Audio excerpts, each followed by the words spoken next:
sekalian, selamat datang di episode pertama NutriCast bersama saya Mega Indah Lestari, mahasiswa Gizi Masyarakat angkatan 56 sebagai podcaster pada podcast kita di episode pertama kali ini. Nah, di podcast yang pertama kali ini kita akan membahas topik mengenai obesitas pada mahasiswa nih. Nah, sudah kita tahu sendiri obesitas ini sekarang lagi menjadi topik yang hangat diperbincangkan ya, bahkan kemarin pada peringatan Hari Gizi Nasional di tahun 2022, salah satu tema utama yang diangkat adalah tentang obesitas. Nah, tentu saja dalam membahas topik ini saya tidak akan sendiri karena saya sudah ditemani oleh narasumber yang sudah tidak asing lagi tentunya ya. Di sini sudah ada bersama kita Prof. Hardin. Nah, Prof. Hardin ini adalah guru besar ilmu gizi FEMA IPB University. Kemudian Prof. Hardin juga merupakan ketua umum dari Asosiasi Institusi Pendidikan Tinggi Gizi Indonesia atau AIPGI. Dan juga Prof. Hardin ini adalah ketua umum dari Perhimpunan Pakar Gizi dan Pangan atau Pergizi Indonesia. Pergizi Pangan Indonesia. Pergizi Pangan Indonesia. Oke, boleh nih mungkin Prof. Hardin sapa dulu Prof penonton podcast kita di episode pertama kali ini Prof. Lambaikan tangan ke kamera mungkin ya Prof. Halo, apa kabar? Selamat jumpa ya. Semoga bermanfaat nantinya nih dengan Kak Ida diundang. Oke, selamat datang ya Prof. Hardin sekali lagi. Oke. Nah, sebelum kita Prof membahas lebih lanjut mengenai obesitas pada mahasiswa nih Prof. Mungkin teman-teman di sini masih banyak yang belum tahu nih Prof, sebenarnya obesitas itu apa ya Prof, dan apa bedanya antara obesitas itu sendiri dan overweight gitu? Ya, kedua-duanya ada kesamaan, sama-sama kelebihan lemak tubuh. Jadi tubuh kita ini kan ada lemak, ada mineral tulang, ada air, ada protein, otot. Nah, kalau lemak tadi berlebih, maka dikatakan gizi lebih, kadang-kadang dikatakan obesitas, kadang overweight. Nah, sama-sama berlebih tapi ada batasannya. Kalau overweight, jadi ketika dia lebih dari normal, itu pertama tahapnya overweight dulu, atau gemuk bahasa kitanya ya. Kalau lebih lagi dari itu, nanti ada ukurannya tergantung dia remaja atau dia dewasa ya. Nah, setelah gemuk baru dikatakan obes. Misal buat orang dewasa, kan kita bicara mahasiswa, anggap saja mahasiswa sudah 20 tahun ke atas ya. Maka digunakan indeks massa tubuh. Perlu rumusnya nggak usah ya? Pasti udah tahu lah ya Prof, indeks massa tubuh ya. Tapi yang bukan mahasiswa gizi barangkali perlu juga ya. Jadi indeks massa tubuh itu berat badan dalam kilogram. Coba cek deh berat badannya berapa. Dibagi tinggi badan, kalau sentimeter jadikan meter. 165 berarti 1,65. Tinggi badan ini dikuadratkan, dikali maksudnya ya, di tinggi badan kali tinggi badan. Didapat hasil IMT-nya ya Prof. Ya. Jadi misalnya kalau beratnya 62,5 ya, kemudian tinggi badannya rada pendek nih 1,5 meter, 1,5 kali 1,5, kemudian nanti 62,5 kilogram dibagi 1,5 kuadrat tadi. Kalau hasilnya di bawah 18,5 berarti dia gizi kurang.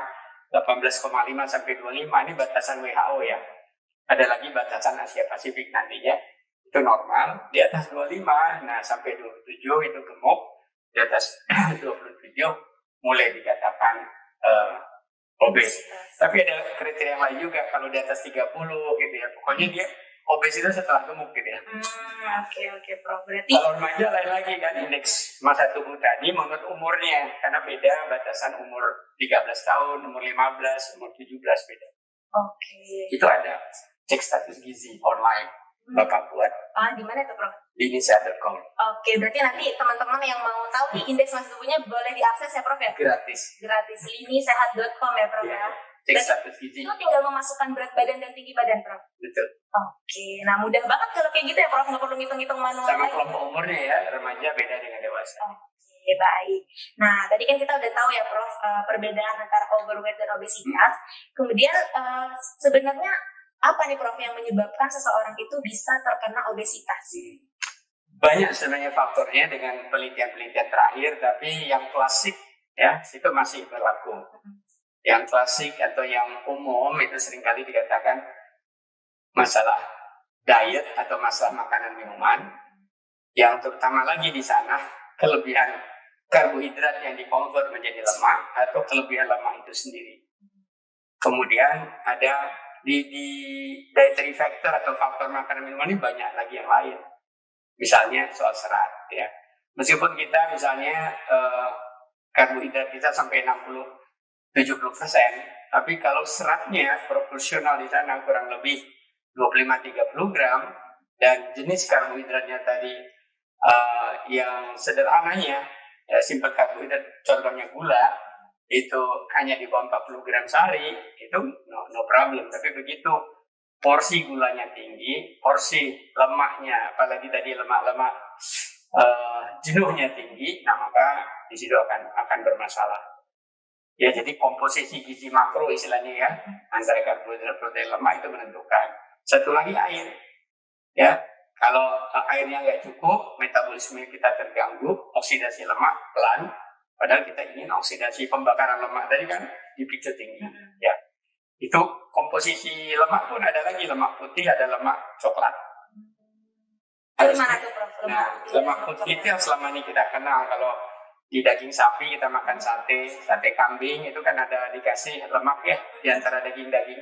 Itu lemak yang potensi nanti kalau kelebihan jadi nggak baik. Tapi kalau lemak coklat, ya dia berwarna coklat, brown fat namanya. Itu justru dia punya banyak mitokondria, bisa melakukan pembakaran, aktivitas mitokondrianya lebih dahsyat. Jadi tubuh kita selalu teresapan. Biasanya di sini nih. Oh, makanya orang kalau itu suka di sini ya, Prof. Kalau kegemukan. Iya, justru brown fat itu membuat kita hangat. Oh, hangat. Dan membuat kita gampang untuk meningkatkan otot. Itu contohnya dari apa, Prof? Brown fat. Brown fat itu cikal bakalnya ada di tubuh kita, tapi harus diinjek, harus dirangsang supaya ada. Salah satu merangsangnya olahraga, salah satu merangsangnya puasa, salah satu merangsangnya dengan berada di suhu dingin sampai menggigil. Nah, kalau kita udah menggigil itu terangsang dia. Tapi kalau orang takut menggigil ya enggak terangsang jadinya. Jadi bicara diet itu banyak sekali, bukan hanya soal lemak aja. Kemudian yang klasik lagi ya aktivitas fisik. Ya harus kita atur. Dan aktivitas fisik itu ada ribuan jenis, kita harus pintar-pintar memilihnya. Yang mana yang mau kita kendalikan? Lemak di sini, lemak di sini, atau lemak di sini, atau lemak di paha atau di mana? Aktivitas fisiknya, exercise itu berbeda juga.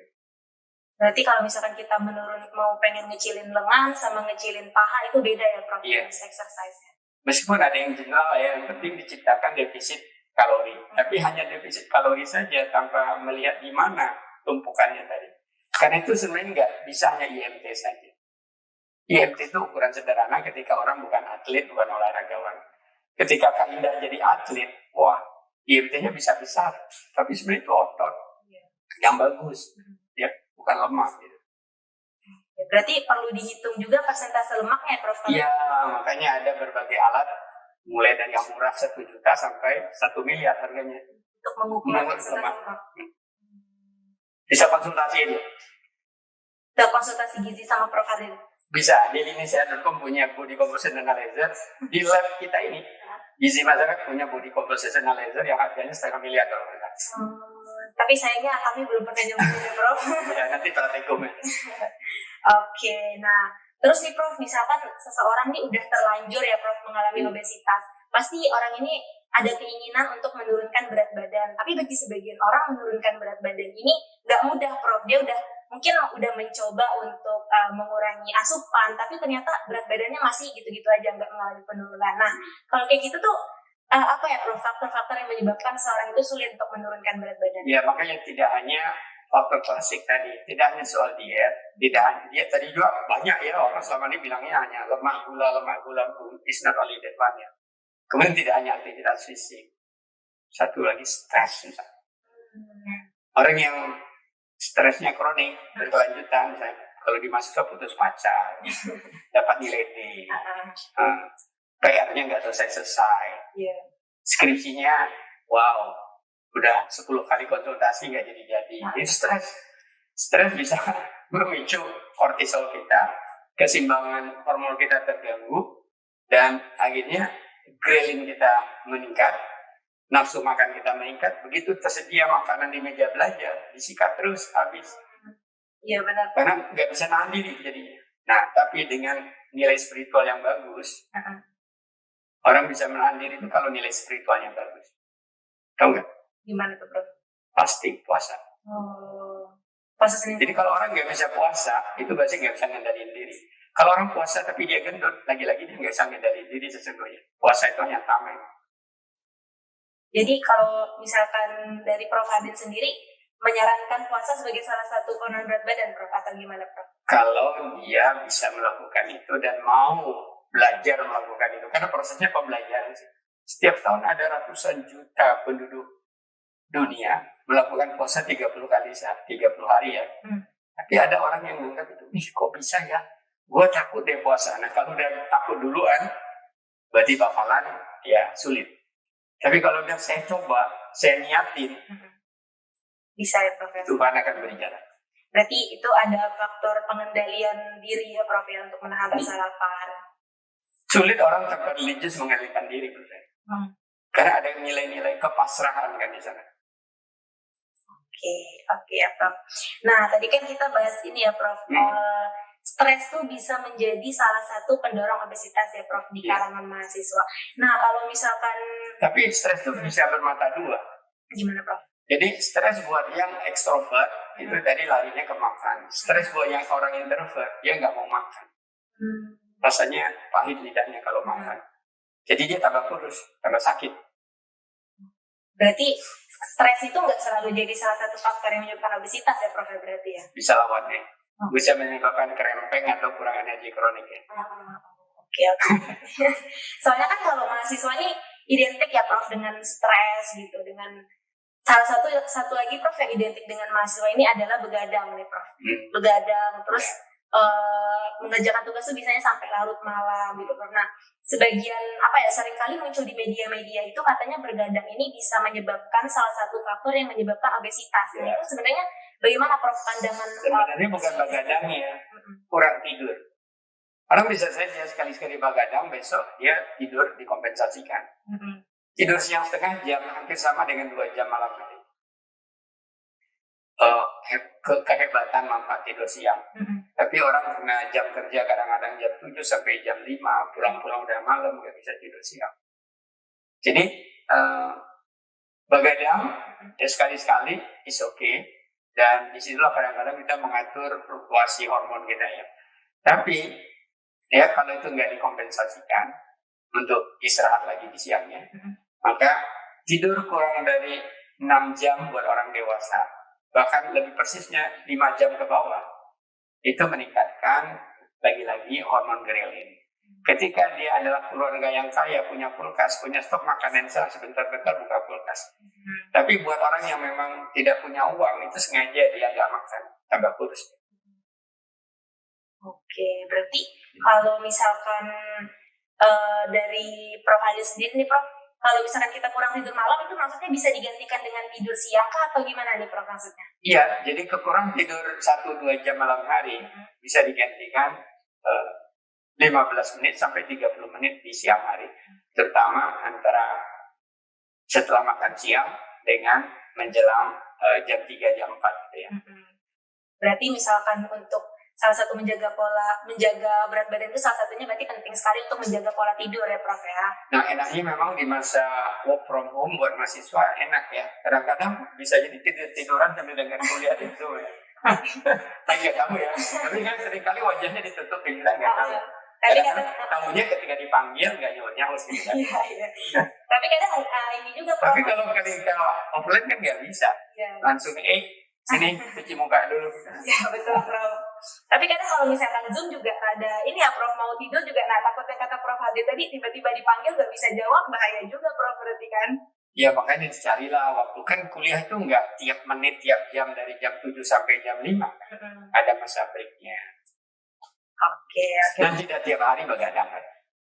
Kalau tiap hari begadang berarti satpam. Ya bukan mahasiswa. Ya karena dia nggak disiplin menggunakan waktunya, itu aja sebenarnya. Oke. Ya. Nah, mahasiswa beda dengan satpam deh. Tapi kadang tugasnya udah sangat menuntut untuk. Ya itu karena kebiasaan menunda-nunda. Menunda tugas. Pernah mahasiswa juga loh. 4 tahun S1, 2 tahun S2, 4 tahun S3. Ya, jadi tahu lah kehidupan itu. Ya, manajemen waktu mungkin dari Prof Adin ada saran gak biar itu topik tersendiri nanti. Oke. Topik sendiri ya Prof. Ya. Oke, berarti supaya tidurnya Karena bisa 1,5 jam sendiri. Oke, dan lebih baik harus menjaga pola tidur ya Prof ya, dan manajemen tugas lah ya Prof ya.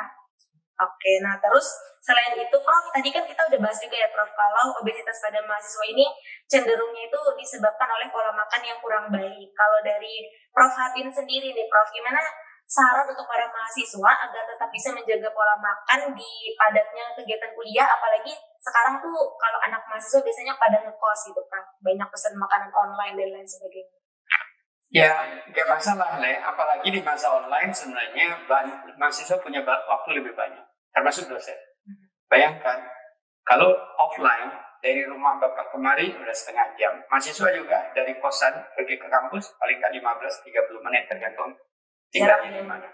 Bolak-balik sudah berapa? Udah hemat 1 jam kan? Artinya harusnya mahasiswa, dosen, siapapun yang bekerja online, harusnya dia punya waktu lebih banyak kalau dia bisa atur dengan baik. Tapi kalau semua diikuti, wah kan tiap hari ada webinar, apa semua harus diikuti? Ya pagi ada webinar, topiknya lain, siang ada, malam sampai. Kalau kita ikut webinar internasional itu jam tidur kita ikuti. Kalau dia di Eropa misalnya kan. Karena perbedaan waktu ya. Karena perbedaan waktu, tapi kan kita harus bisa milih kan, mana yang relevan, mana yang penting. Oke, berarti kita harus ini ya Prof ya, menyempatkan waktu berarti ya untuk menyiapkan makan sendiri, atau gimana kalau dari Prof untuk mengatur pola makan? Kalau istilah di agama Bapak mungkin sama dengan Kak Indah. Itu namanya bagaimana kita jadi khalifah, jadi pemimpin buat diri kita dan buat orang lain. Memimpin itu salah satunya mengelola waktu. Jadi kalau kita punya leadership, kepemimpinan terhadap diri kita, kita akan mengelola emosi kita, kita mengelola waktu kita mengelola resource kita. Nggak jadi tergesa-gesa. Oke.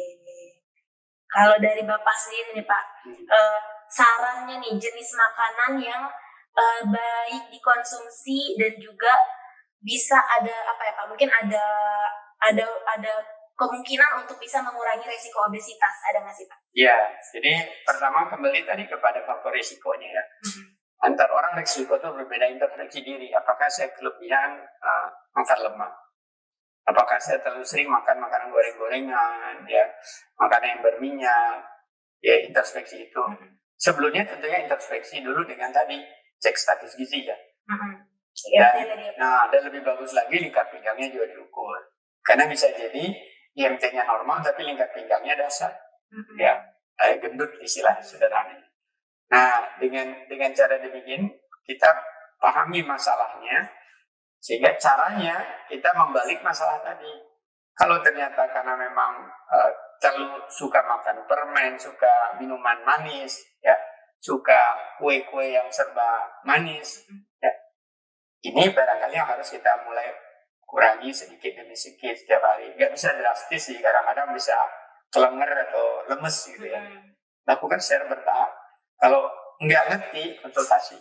Benar. Udah banyak ya Pak sekarang? Kalau udah konsultasi, nggak juga, mungkin masalah motivasi. Perlu diajak teman ya, mungkin 2-3 orang ya, sesama teman yang gemuk, bergaul, sama-sama sepakat. Jadi untuk mengatasinya. Ikuti kelas aerobik. Kalau nggak bisa aerobik, di rumah juga bisa. Sekarang banyak tele-exercise.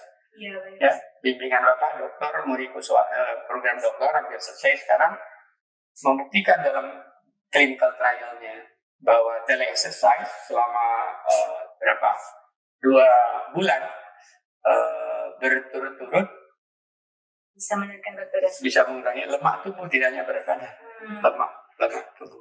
Oke, berarti kalau gitu bahkan kolesterol juga turun. Kadar kolesterol juga dapat turun. Oke, berarti selain pola makan ya Prof, berarti kita harus juga melakukan aktivitas fisik kalau begitu ya Prof ya, untuk menurunkan berat badan.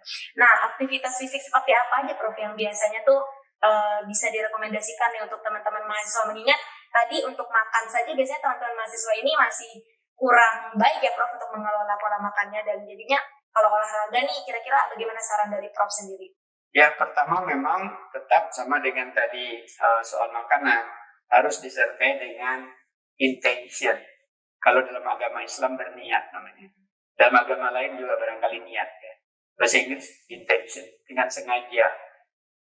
Ketika kita makan juga kalau kita berpikir tadi dengan sengaja dan juga mensyukuri apa yang kita tidak akan makan boros karena ini ada hak orang lain di sini. Nah begitu juga ketika kita ingin melakukan olahraga itu harus niat saya ini untuk sehat-sehat, niat saya itu untuk pamer sepatu saya baru, merek apa gitu, itu lain lagi kan. Ada untuk produksi di Instagram, ya postingan tapi dia tetap gendut, ya itu lain lagi. Jadi first pertama niat, kemudian kedua konsistensi, ya. Kemudian baru kita bicara tentang jenisnya olahraga apa, berapa lama, ya, baru tahap demikian. Nah, kalau kita gemuk, memang olahraga ini bagusnya mengkombinasikan antara olahraga beban dengan olahraga, mau dibilang aktivitas fisik, mau dibilang exercise, monggo, yang sifatnya kardio, ya, yang lebih banyak menggunakan oksigen gitu ya. Nah, ya tentunya tetap ada pemanasan dulu ya, pemanasan, kemudian gerakan intinya beban. Beban ini bisa menggunakan beban berat badan tubuh kita, tidak harus angkat beban 50 kilo seperti di gym. Jadi nggak harus mahasiswa itu ke gym ya. Tapi kalau senangnya ke gym dan ada uang silakan, nggak dilarang ya.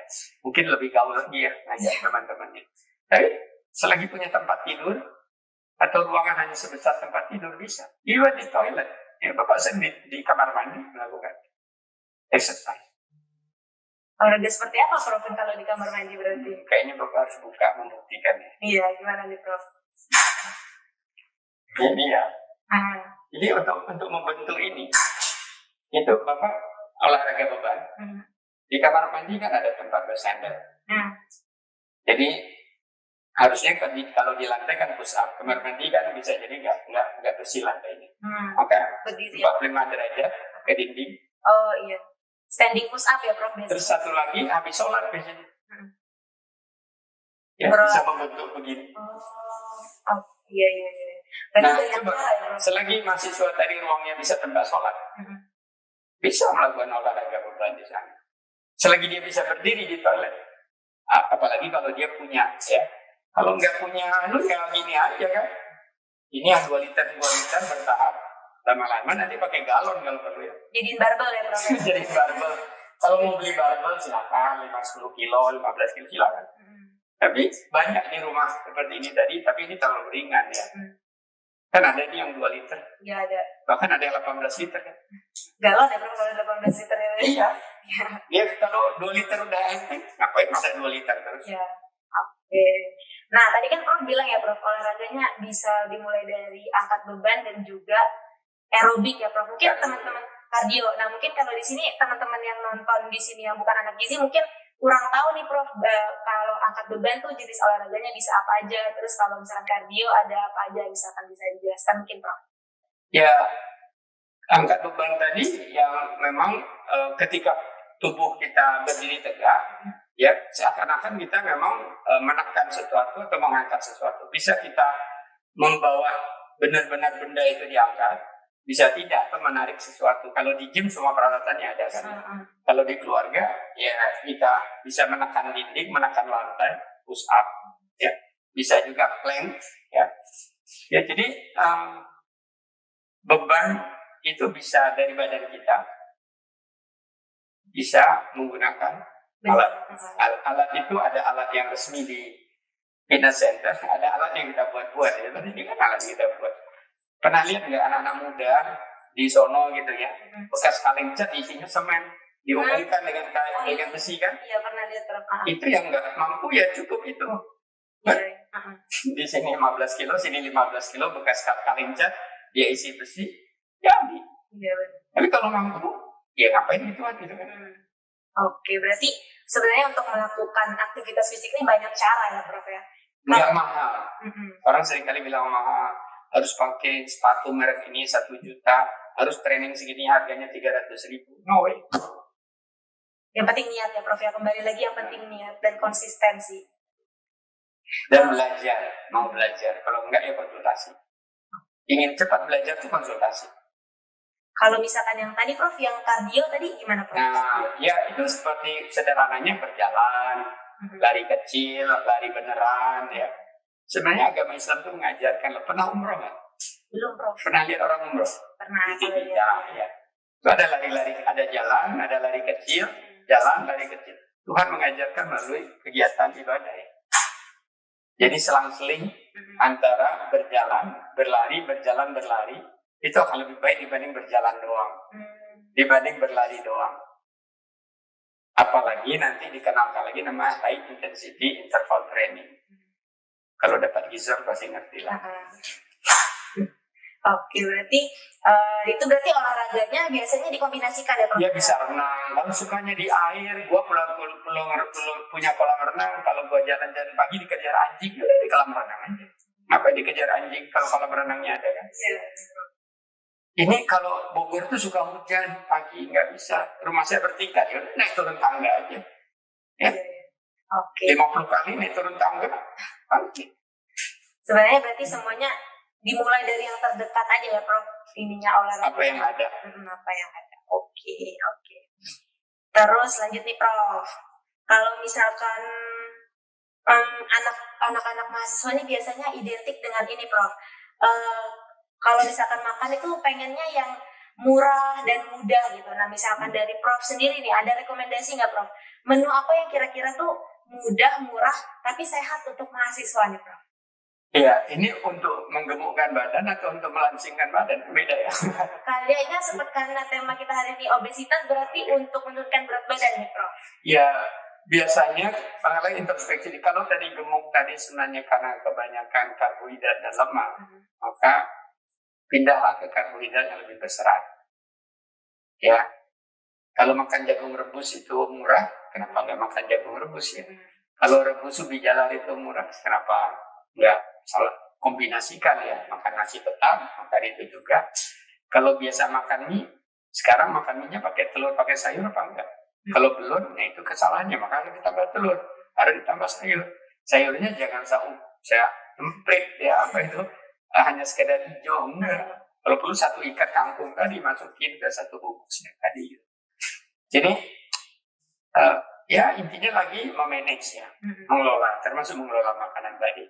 Kemudian kalau selama ini sukanya kek manis, oke, bisa enggak pelan-pelan beralih. Nah, kalau buat sendiri ya bisa diatur gulanya, tapi kan seringkali beli ya ditukar gitu kan. Nah, protein tadi kalau bisa ya, kalau ingin menurunkan berat badan dan memaintainnya lebih baik itu otot harus ditingkatkan. Karena dengan menurun lemak bertambah otot itu akan stabil nanti. Kalau enggak dia yo-yo sindrom, akan naik lagi, turun lagi, naik lagi. Oke. Ya, iya sih, Prof, saya sering ngeliat kalau misalkan di tips-tips yang penurunan berat badan gitu ya, Prof. Sekarang kan udah banyak ahli gizi di Instagram gitu menyarankannya untuk mengkonsumsi makanan yang tinggi protein seperti dada ayam gitu ya, Prof. Nah, kalau gitu gimana hubungannya sih, Prof, kayak makanan tinggi protein dengan penurunan berat badan gitu, Prof? Ya, jadi penurunan berat badan yang defisit kalori harus sesuai dengan menggerakkan otot-otot besar. Ya, yang kombinasi beban dan kardio tadi. Karena apa? Ketika kita tadi ingin membentuk otot protein kita, kebutuhannya harus ditingkatkan. Kalau normal-normal saja Kak Indah misalnya hanya 1 gram per kilogram badan, berat 52, 55? 54 terus kan? 54, berarti hebat Bapak naksirnya ya.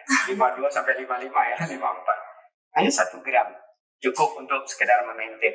Tapi jika kita tidak tadi menurunkan lemak, berat badannya 65 misalnya, ingin disiapkan 55 sambil kita tingkatkan proteinnya, karena tapi tetap dengan melakukan olahraga menggerakkan otot-otot besar, karena ini kan ada bahannya untuk membentuk ini. Iya. Gak mungkin tanpa kita makan ini terbentuk. Mau di sini, mau di sini, mau di sini. Nah, udah 2 pack kan, multi-pack ini. Ya, harus ada. Nah, itu sampai 2 gram per kilogram berat badan. Jadi kalau beratnya katakan 60 buat pria ya, 2 kalinya 120 gram. Dalam sehari ya, Prof? Dalam sehari. Kalau daging-dagingan itu biasanya 1/5-nya lah. Itu protein. Jadi kalau 100 gram daging itu 20 gram itu protein. Ikan juga kurang lebih ya 15 sampai 20 gram. Jadi kalau kita makan 50 gram tempe ditambah 50 gram telur 1 butir, berarti ditambah waktu makan malamnya lagi ada segelas susu, ditambah lagi satu potong ayam 100-200 gram. Ya, untuk mendapatkan 120 berapa tadi? 120 gram. Oke, berarti selain kita perhatikan jumlahnya, kita perhatikan juga kualitasnya ya berarti ya Prof? Iya, jenis proteinnya. Karena kombinasi dari hewani dan nabati akan lebih bagus. Tapi kan ada branched chain amino acid namanya. Sama amino acid rantai panjang, yaitu pada hewani, pada susu, ya termasuk juga pada ayam. Itu karena asam amino tertentu ini, bukan segala asam amino gitu ya, untuk pembentukan otot tadi, branched chain amino acid. Oke, kalau misalkan branched chain amino acid ini juga saya pernah dengar ada minuman gitu ya Prof? Milkshake yang kaya akan BCA. Ada bubuk juga ada, tapi kan katanya tadi mahasiswa terbatas. Ya benar sih Prof. Cuma kan mungkin bisa jadi preferensi. Oh iyalah, ini buat mahasiswa yang inilah kantong tebel ya, akan ada suplemen ya. Iya betul, berarti BCA ini aman untuk dikonsumsi ya Prof ya? Ya tetap itu kan tambahan ya, bukan the only one. Tidak hanya itu satu-satunya, itu tambahan. Jadi kita udah terpenuhi 80 gram nih, masih kurang. Ya harus ditambah dengan suplemen itu kan tambahan. Berarti di samping pola makan di samping kita gizi seimbang yang tinggi protein, itu bisa melengkapi. Oke Prof. Nah, karena tadi kita udah bahas nih Prof, udah bahas mengenai obesitas, kemudian juga udah bahas penyebabnya ya Prof ya, dan juga tentang stres pada mahasiswa dan juga tentang begadang. Ternyata setelah kita tahu ternyata begadang ini bisa menyebabkan obesitas tuh bukan karena begadangnya Prof ya, tapi karena nggak bisa mengendalikan rasa lapar gitu ya. Kurang tidur, kemudian akhirnya grelin meningkat, sudah nggak bisa kendalikan. Oke. Nah, terakhir nih Prof. Kan kaidah Muslim nih. Orang itu kan dalam tanda petik dianjurkan begadang kan ketika 21 hari puasa ke 30 hari puasa. 10 hari terakhir. That's fine, baik-baik saja. Karena dia dikaitkan, dia mampu mengendalikannya. Nah besoknya juga dia tidur, nggak makan. Sistem hormonalnya seimbang. Dan itu dilakukannya setelah sekian hari puasa ketika sudah teruji. Bukan ujuk-ujuk. Hari pertama langsung begadang. Tapi kadang jeleknya pola orang kalau puasa itu Prof, malah pas buka puasa tuh semua hal dimakan. Itu udah disiplin, itu bukan puasa yang benar. Iya. Jadi puasa itu juga ada cara yang baik dan benar ya. Ya, itu nggak baik. Kalau benar itu berdasarkan agama, baik nggak baik itu teori gizi. Jadi dia harus sesuai teori ajaran agama, sesuai teori gizi juga. Bukan hanya sekedar ajaran agama. Iya, jadi dari yang awalnya sebelum puasa malah naik berat badannya setelah puasa biasanya. Bulan depan udah mau puasa ya, kayaknya topik menarik nih. Iya. Banyak sekali kajian-kajian tentang puasa dan gizi. Oke, mungkin nanti bisa nih Prof, nanti request ada satu episode tentang puasa dan gizi spesial bulan Ramadan nih Prof. Tergantung hostnya. Baik Prof. Nah untuk ini Prof, mungkin dari Prof Hardin sendiri ada pesan gak nih untuk mahasiswa-mahasiswa di Indonesia agar tetap menjaga berat badannya, karena kan kita ini ya Prof yang tadi saya sudah sebutkan di awal, obesitas nih sekarang bahkan menjadi salah satu tema utama pada peringatan Hari Gizi Nasional tahun ini ya Prof. Gimana pesan dari Prof Hardin untuk salah satu kebahagiaan kita bisa hidup itu kalau kita sehat ya. Sehat, kemudian kita ceria, bahagia, dan itu modal buat mahasiswa kalau ingin berprestasi. Gak mungkin mahasiswa sakit-sakitan bisa berprestasi. Nah, salah satu ciri dari sehat tadi mampu mempertahankan berat badan normal. Ya, orang gemuk itu inflamasi radang, imunitasnya menurun, gampang sakit. Nah, gimana caranya tadi sesuai topik kita untuk mengendalikan lemak tubuh yang berlebih yang disebut tadi gemuk, gendut, obes gitu ya. Ya, kita kembali cari tahu penyebabnya apa. Intinya sebenarnya bagaimana kita mendefisitkan, mengurangi ya asupan energi kita ya dari biasanya defisit kurang juga dari kebutuhan, kemudian kita sertai dengan olahraga yang sesuai dengan pilihan kita. Kalau lutut tumitnya sakit, konsultasi, ada nggak jenis olahraga yang banyak ya? Kalau misalnya lengannya sakit, ya ada cara yang lain. Kalau misalnya pinggangnya sakit, ada lagi cara yang lain ya. Kemudian gaya hidup sehat, apa itu? Tadi tidurnya yang tertib, tidurnya yang cukup, tidurnya yang berkualitas, kemudian kendalikan stres. Intinya apa? disiplin dan dekat pada Tuhan Yang Maha Kuasa. Oke. Kamu akan stres kalau kamu tidak ngerti bagaimana mengendalikan stres. Nilai spiritualnya rendah. Oke, baik. Nah, berarti kalau bisa saya simpulkan ya, Prof, dari pertama tadi kita bahas obesitas dan overweight. Kalau overweight itu tahap sebelum menuju ke obesitas gitu ya, Prof ya. Kemudian untuk menjaga nih agar teman-teman mahasiswa semua di sini dapat terhindar dari obesitas, balik lagi tadi bisa dengan menjaga pola makan, kemudian dengan manajemen stres, dan tadi jangan menunda-nunda tugas ya, Prof ya. Jadi tugasnya harus segera diselesaikan supaya bisa tidurnya tuh efektif gitu ya, Prof. Dengan kata lain disiplin. Oke, nah mungkin segitu aja nih podcast kita pada hari ini, topiknya tentang obesitas pada mahasiswa. Mungkin untuk teman-teman yang pengen tahu nih tentang lebih lanjut tentang obesitas ataupun apa, ada informasinya di Instagram Prof Hardin ya, Prof, karena Prof Hardin sering menghadiri seminar nih. Buat teman-teman yang pengen tahu informasi mengenai seminar gizi, bisa ke Instagram Prof Hardin ya, Prof, @hardinipb, benar nggak, Prof? Oh, terima kasih. Oke, nah bisa nih teman-teman langsung ke Instagramnya Prof Hardin. Kalau Instagramnya Imagizi apa? Imagizi, @Imagizi, Prof. Ya, udah di follow sih lama, tapi lupa. Iya. Oke, terima kasih banyak Prof Hardin atas waktunya dan sharing-sharing ilmunya hari ini. Semoga bermanfaat bagi teman-teman yang menonton episode podcast kita perdana pagi hari ini. Dan jangan lupa untuk teman-teman Nutrizen semua untuk terus menyaksikan episode-episode selanjutnya yang tidak kalah menarik, karena di episode kedua nanti kita akan membahas mengenai entrepreneur dan gizi. Oke, sekian dari saya sebagai podcaster pada pagi hari ini. Kurang lebihnya saya mohon maaf, saya pamit undur diri. Selamat jumpa lagi di episode kedua.